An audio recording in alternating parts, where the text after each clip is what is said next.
மக்கள் மத்தியில் பிறந்து மனித வெள்ளத்தில் உயர்ந்து அனைவர் உள்ளத்திலும் அழகாய் நிறைந்து ஆளாய் விரிந்து பறந்து சிறந்து செம்மார்ந்து சிரம் நிமிர்ந்த தமிழால் அவையோர் அனைவரையும் வணங்குகிறேன்.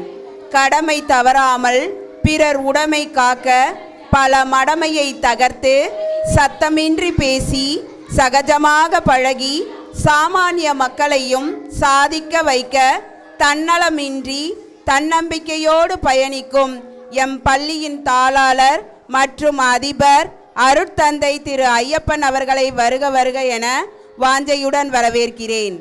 யாதும் ஊரே யாவரும் கேளீர் என்ற யதார்த்தமான நடைமுறையுடன் யாவரும் பழகி பாமர மக்களும் பகுத்தறிவு பாதையில் படிப்பறிவு பெற பகலவனாய் தோன்றி பள்ளி கல்வியை பயனுள்ள கல்வியாக தரும் எம் பள்ளி தலைமை ஆசிரியர் திருமதி மீனா குமாரி அவர்களையும் வருக வருக என மன மகிழ்வுடன் வரவேற்கிறேன்.